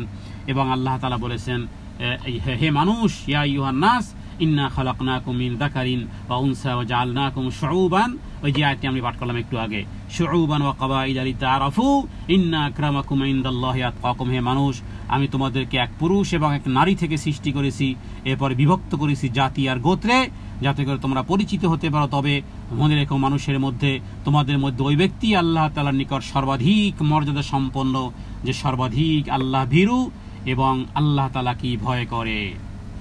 বিধায় ইমাম তিরমিজি তিনি আরেকটি হিসেবে উল্লেখ করেছেন যে বংশবলি হলো সম্পদ, আল হাসবুল মাল অল কারামুত তাকওয়া, এবং সম্মানের মাধ্যম হলো তাকওয়া।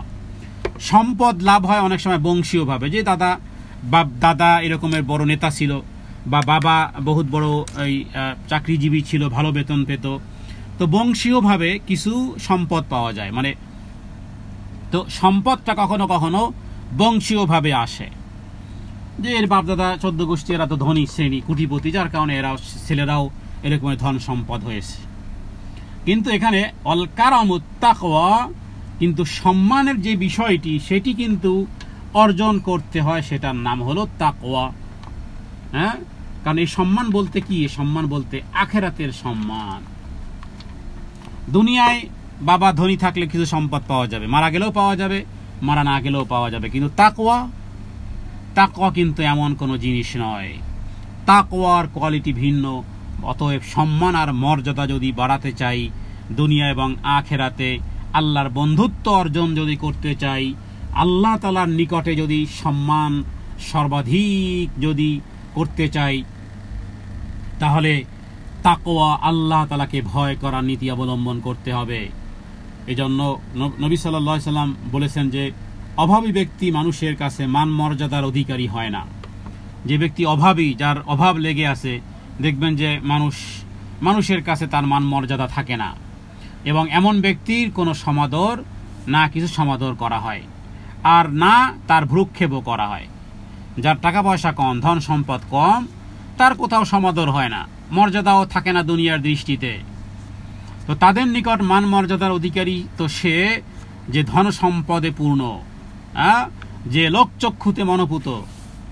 কিন্তু দেখুন, এটা হলো দুনিয়ার হুকুম। এবার আল্লাহর হুকুম কি দেখেন। আল্লাহর হুকুম হলো যে এমন ব্যক্তি মহান আল্লাহ তাআলার কাছে মর্যাদা যোগ্য নয়। দুনিয়ার দৃষ্টিতে যে মর্যাদা সম্পন্ন, দুনিয়ার দৃষ্টিতে মর্যাদা সম্পন্ন কয়েক কারণে। এক হলো যে টাকা পয়সা, ধন দৌলত আছে, তো এর কারণে হয়, বিভিন্ন কারণে হয়। কিন্তু আল্লাহ তাআলার কাছে এগুলো কোনোটাই গ্রহণযোগ্য নয়, মর্যাদার কোনো যোগ্য নয়।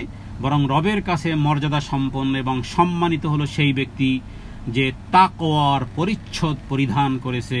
কারণ আল্লাহ তাআলা বলেছেন, ইন্না আকরামাকুম ইনদাল্লাহি আতকাকুম, নিশ্চয়ই তোমাদের মধ্যে ওই ব্যক্তি আল্লাহ তাআলার নিকট সর্বাধিক মর্যাদা সম্পন্ন যে আল্লাহ ভীরু। এই হাদিসের ব্যাখ্যায় মোল্লা আলী কারি, যিনি হানাফি মাযহাবের একজন বহুত বড় একজন মুহাদ্দিস, তিনি উল্লেখ করেছেন যে যেই বস্তুর মাধ্যমে ব্যক্তি লোক সমাজে উচ্চ মর্যাদা লাভ করে সেটা হলো ধন সম্পদ। আর যেই ব্যক্তি যেই বস্তুর মাধ্যমে আল্লাহর নিকট মর্যাদার অধিকারী হয় তা হলো তাকওয়া। তাহলে দুনিয়ার দৃষ্টিতে সম্মান আর মর্যাদার মাপকাঠি ধন সম্পদ, আর রবের কাছে মান মর্যাদার মাপকাঠি হলো তাকওয়া। এবং পিতৃপুরুষদেরকে নিয়ে গর্ব করার মূল্য না লোক সমাজে আছে, আর না তা মহান আল্লাহ তাআলার নিকট কোনো মর্যাদাযোগ্য বিষয়। তার মানে বংশের গুরুত্ব এখন মানুষের কাছেও নেই, আল্লাহ তাআলার কাছেও নেই। বরং আল্লাহ তাআলার কাছে মর্যাদার মাপকাঠি হলো তাকওয়া, আর দুনিয়ার মানুষের দৃষ্টিতে মান মর্যাদার মাপকাঠি হলো সম্পদ, ধন সম্পদ, ব্যাস। তবে আল্লাহ তাআলার যারা বন্ধু হয়, এই কথা বলে আজকে আলোচনা শেষ করব যে কোনো ব্যক্তি আল্লাহর বন্ধু কিনা। আল্লাহর বন্ধু, এই তাকওয়ার এই বিশাল লাভসমূহের মধ্যে এটা একটা বিষয় যে বান্দা যদি তাকওয়া অবলম্বন করে তাহলে আল্লাহ তাআলা তাকে বন্ধু বানান। আল্লাহর বন্ধু কে আছো তোমরা আল্লাহর বন্ধু হতে চাও? বন্ধু আল্লাহ তাআলা দেখুন কোরআন কারীমে আল্লাহ বলেছেন, আল্লাহু ওয়ালিয়ুল মুত্তাকিন। আল্লাহু, যে অবশ্যই মুত্তাকিরাই হলো আল্লাহর বন্ধু। মুত্তাকিরাই, আল্লাহুল ওয়ালিয়ুল মুত্তাকিন, মুত্তাকি যারা তারাই হলো আল্লাহর বন্ধু। এটা কোরআনুল কারীমের আয়াত, সূরা জাসিয়ার 19 নম্বর আয়াত। অন্যদিকে আল্লাহ বলেছেন, ইন্না আউলিয়া ইল্লাল মুত্তাকুন ওয়ালাকিন্না আকসারাহুম লা ইয়ালামুন। আল্লাহর বন্ধু একমাত্র শুধুমাত্র মুত্তাকিরাই, কিন্তু অধিকাংশ মানুষ সেটা অবগত নয়। অধিকাংশ মানুষ অবগত নয়। এই যে ইন্না আউলিয়া আল্লাহ ইল্লাল মুত্তাকুন, এই যে ইল্লা, এটাকে আরবিতে বলা হয় হরফে ইস্তিসনা। হরফে ইস্তিসনা। তো এটাকে এখানে তাফসীরকারকগণ উল্লেখ করেছেন যে এখানে এই আয়াতের মধ্যে একটা সীমাবদ্ধতা আছে।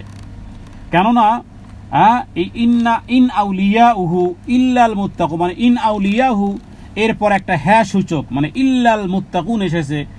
এবং এর লাভ হলো যে মহান আল্লাহর বন্ধুদের নির্দিষ্টকরণ। আল্লাহর বন্ধু সবাই হতে পারে না, আল্লাহ সবাইকে বন্ধু বানান না। এই ইল্লা মানে কি? ইল্লা মানে এরকম একটা সীমাবদ্ধতা আছে। তার মানে আল্লাহর বন্ধু তো তারাই, মুত্তাকিগণ ব্যতীত আল্লাহর কোনো বন্ধু নেই, আর কেউ বন্ধু হতে পারবে না আল্লাহর। তাহলে বন্ধু হতে চাও এই ক্যাটাগরিতে আস, এই লাইনে দাঁড়াও, এই লাইনে। যেমন কোন স্টেশনে গেলে, যে আপনি ঢাকার মনে করেন কমলাপুর রেল স্টেশনে গেছেন, কোন দিকে ট্রেনে যাবেন, প্ল্যাটফর্ম নম্বর কত, টার্মিনাল নম্বর কত, প্ল্যাটফর্ম নম্বর কত, গেট নম্বর কত, যেই প্ল্যাটফর্মে আপনাকে আসতে হবে। আল্লাহর বন্ধুত্ব লাভ করতে হলে একটাই মাত্র ওয়ে আছে, সেটাই হলো কোরআনুল কারীমে যেটা আল্লাহ তাআলা উল্লেখ করেছেন, ইন আউলিয়া উহু ইল্লা মানে কি? সব বাদ। তার মানে আল্লাহর মুত্তাকি ব্যতীত আল্লাহর কোনো বন্ধু নেই, বাস। আল্লাহর একমাত্র বন্ধু আছে কারা? যারা মুত্তাকি। আল্লাহর বন্ধু যেইতেই হতে পারবে না। মুত্তাকি কিনা আমল হতে পারে, অনেক ইবাদত বন্দেগী হতে পারে। মুত্তাকি আল্লাহকে ভয় করার মতন না থাকলে তুমি আল্লাহর আমলকারী হতে পারবা, সেটা সহজ, হ্যাঁ, কিন্তু বন্ধু হতে পারবে না একমাত্র মুত্তাকি ব্যতীত। কোরআন কারীমে আল্লাহ বলেছেন, আলা ইন্না আউলিয়া আল্লাহ, যারা আল্লাহর বন্ধু হবে, লা খাউফুন আলাইহিম, তাদের জন্য কোনো আশঙ্কা নেই, ওয়ালা হুম ইয়াহজানুন, লা খাউফুন মানে কোনো ভয় নেই, আশঙ্কা নেই, তারা বিষণ্ণ কিয়ামতের দিন হবে না। কারণ কারা? আল্লাযীনা আমানু ওয়া কানু ইয়াত্তাকুন, যারা ঈমান এনেছে এবং মুত্তাকি হয়েছে। এরপরে লাহুমুল বুশরা ফিল হায়াতিদ দুনিয়া ফিল আখিরা, লাহুমুল বুশরা, এদের জন্য সুসংবাদ দুনিয়ার জীবদ্দশায়, হ্যাঁ, জীবনে মরণে, এবং অফিল আখিরাতে, পরকালেও। এবং আল্লাহ বলেন, লা তাবদীলা লিকালিমাতিল, এই এগ্রিমেন্ট কখনোই ভঙ্গ হবার নয়। এই এগ্রিমেন্ট, এই চুক্তি, লা তাবদীলা মানে কি? পরিবর্তন হবে না, লিকালিমাতিল্লাহ, হ্যাঁ, এটা পরিবর্তন হবে না। আল্লাহর বাণী সমূহের মধ্যে পরিবর্তন হবে না।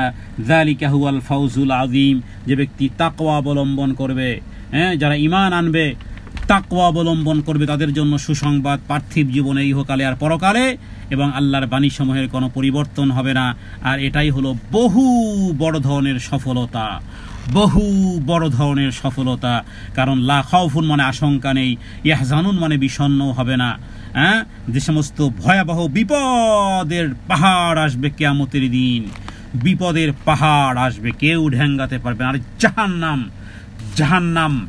জাহান্নাম পাগল পারা হয়ে যাবে তোমাকে গেলার জন্য। জাহান্নাম চিৎকার করবে, হালমি মাজিদ, হে আল্লাহ আরো দাও, আমার পেটের মধ্যে আরো দাও। জাহান্নামকে 70,000 ফেরেশতারা ধরে রাখবে, তা নাহলে হাসরের ময়দানে জাহান্নামীদেরকে জাহান্নাম গিলে খাবে। জাহান্নাম এত ভয়ঙ্কর রূপ ধারণ করবে, অপেক্ষায়, বলে না যে অপেক্ষায় বসে আছি তোর জন্য, এতদিন পরে পেয়েছি, হ্যাঁ, অপেক্ষারত জাহান্নামীদের জন্য হাসরের ময়দানে যেন ধরে গিলে খাওয়ার অবস্থা, প্রেক্ষাপট, হ্যাঁ। আল্লাহ তাআলা সেখানে এই পরকালের জীবনে আল্লাহ তাআলা এই বিপদ সংকুলনে, আশঙ্কার, বিষণ্ণতা, বিপদ সংকুলনের কোনো রকমের কোনো কিছুই নেই, কোনো বিষণ্ণতাও থাকবে না, শঙ্কাও থাকবে না, নিরাপত্তা এবং সৌভাগ্য কল্যাণের অধিকারী। তার মানে দুনিয়ার জীবনেও সুসংবাদ, পরকালেও সুসংবাদ। ইমানদারদের অন্তরে, হ্যাঁ, এটা ভালো লাগার কথা, মহব্বতের কথা, একটা ভালো স্বপ্ন, ভালো একটা ড্রিম, যে বান্দা আর কিছু নয়, তাকওয়ার পাথেও দুনিয়া থেকে নিয়ে আসো তোমার সব, হ্যাঁ, সমস্ত সন্তুষ্টি, সমস্ত যাবতীয় নিয়ামতের প্রাপ্তির সুসংবাদ, হ্যাঁ, পরকালে নিয়ামত বিশিষ্ট জান্নাত, কষ্টদায়ক জিনিস থেকে নিষ্কৃতি, যালিকাল ফাউজুল আযীম, বিরাট সাফল্য। কেননা প্রত্যেক অপছন্দনীয় বস্তু থেকে নিষ্কৃতি দেব, প্রত্যেক পছন্দনীয় বস্তুকে সামিল করে দিব, হ্যাঁ, এবং সীমাবদ্ধতা, যে কেননা মুত্তাকি এবং মুত্তাকিদের ছাড়া আর কারো জন্যই ফাউজুল আযীম আসবে না। কোরআনুল কারীমে মনে রাখবেন, ফাউজুল আযীম আপনার আমার জন্য তখন হবে যদি আমরা মুত্তাকি হতে পারি। বিধায় মুত্তাকি কোনো ব্যক্তি যদি হয়, তাহলে নবীজি বলেছেন, ইন্নাল্লাহ তাআলা মান আদালি ওয়ালিয়ান ফাকাদ আযানতুহু বিল হারব, যে ব্যক্তি আমার কোনো বন্ধুর সাথে শত্রুতা করে, আমি তার বিরুদ্ধে যুদ্ধ ঘোষণা করি। এখানে কঠিন ধমক রয়েছে, কেননা মহান আল্লাহ তাআলা যার সঙ্গে লড়াই করবেন তাকে ধ্বংস করে দিবেন, হ্যাঁ। তো এই কথার মধ্যে একটা বালিগ, একটা মেজাজ, একটা কোরআনুল কারীমের একটা প্রভাবপূর্ণ অলঙ্কার, বালাগাত, ফাসিহ বালাগাত, আরবি গ্রামারের সর্বোচ্চ অলঙ্কার এই কথাগুলোর মধ্যে আছে। তার মানে আল্লাহর বিরোধিতা, হ্যাঁ, আল্লাহর সাথে শত্রুতা করলো, আর যে ব্যক্তি আল্লাহর সাথে শত্রুতা করলো, আল্লাহ নিজেই ধ্বংস করে দিবেন। তো আল্লাহর বন্ধু আনুগত্য এবং তাকওয়ার মাধ্যমে আল্লাহর সাথে বন্ধুত্ব হয়ে যায়। অতএব তাকে রক্ষণাবেক্ষণ এবং সাহায্যের মাধ্যমে আল্লাহ তাআলা তার সাথে নিজেই বন্ধুত্ব করেন। সুবহানাল্লাহ। এর চেয়ে বড় এই কথা যদি আমরা বুঝি, আসলে বুঝি না, শুধু বাংলা আমি বলতেছি, আপনারা শুনতেছেন, আমিও বলতেছি, আমিও বুঝি না, আপনারাও বুঝেন না। কি যে বুঝি না সেটা যদি আবারও বলি, তাহলে আবারও খেয়াল করুন, আল্লাহ তাআলা খালেক হয়ে মাখলুকের সাথে বন্ধুত্ব করতে চান। মাখলুক যদি এটা বুঝতো, কলিজা ফেটে মারা যাওয়ার কথা ছিল। আমি আজকে আলোচনা এখানেই শেষ করব। এটা আমিও বুঝি না, আপনারাও বুঝেন না। আবারও বলি, দেখি কতটুকু বুঝেন। মাখলুক, আমরা মাখলুক, শুধু গ্রহণ করব তাকওয়া। এবার আপনাকে আমাকে আমার 14 গোষ্ঠীকে যিনি সৃষ্টি করেছেন সেই খালেক আসবেন আমার সাথে বন্ধুত্ব করতে। এটা যদি মানুষ অনুধাবন রিয়েলাইজ করতে পারত, কলিজা ফেটে মারা যাওয়ার কথা ছিল, কিন্তু আমরা কেউ মরি নাই। কারণ হলো যে আমরা অতটা অনুধাবন করতে সক্ষম নই। এটাই হলো তাকওয়ার গুণাগুণ। হে রব্বে কারীম, তোমার কাছে তাকওয়া চাই। হে রব্বে কারীম, হে রব্বুল আলামিন, তুমি আমাদেরকে দুনিয়ার জীবদ্দশায় এবং মরণে এবং কবরে সব জায়গাতে তাকওয়ার গুণে গুণান্বিত রাখো। হে আল্লাহ, তোমার বন্ধুত্ব চাই। হে এলাহি, হে রব্বুল আলামিন, হে খালেক, হে রব্বুল আলামিন, আমরা মাখলুক হয়ে তুমি যেই জিনিসটির দাম দিয়েছো, যেই জিনিসের কারণে তুমি বন্ধুত্ব বানাবে, আল্লাহু আলিয়ুল মুত্তাকিন হবে, আউলিয়াহু ইল্লাল মুত্তাকুন বানাবে, হে রব্বে কারীম, সেই জিনিস তুমি আমাদেরকে দান করো। সদা সর্বদা যেন তোমাকে ভয় করার নীতি অবলম্বন করতে পারি, তোমার নিকটে মর্তবার মর্যাদা আর সম্মান লাভের, তাকওয়ার বরকত আর গুরুত্ব এই দুনিয়ার জীবদ্দশায় এবং পরকালেও হে রব্বে কারীম যাতে করে আমরা অর্জন করতে পারি, সেই তৌফিক তুমি আমাদেরকে দান করো। হে রব্বে কারীম, আমাদের সর্বাত্মক জায়গাতে, সর্বোত্তম আচার আচরণে, পোশাক পরিচ্ছদে, আমাদের যাবতীয় বিষয়, আমাদের 24 ঘন্টার পাথেও দুনিয়ার জীবনের এমন কোনো সেকেন্ড, এমন কোনো চোখের পলক যেন না হয় যেটা তাকওয়াবিহীন। হে আল্লাহ, সর্বোত্তম এই পাথেও তাকওয়া অবলম্বন করার তৌফিক দান করো। হাদা মিন্নি ওয়াল ইলমু ইনদাল্লাহ, আল্লাহু আ'লামু বিস-সাওয়াব, ওয়া সাল্লাল্লাহু আলা সাইয়্যিদিনা মুহাম্মাদিন নবিয়্যিল উম্মি ওয়া আলিহি ওয়া সাল্লিম। আসসালামু আলাইকুম ওয়া রাহমাতুল্লাহি ওয়া বারাকাতুহু।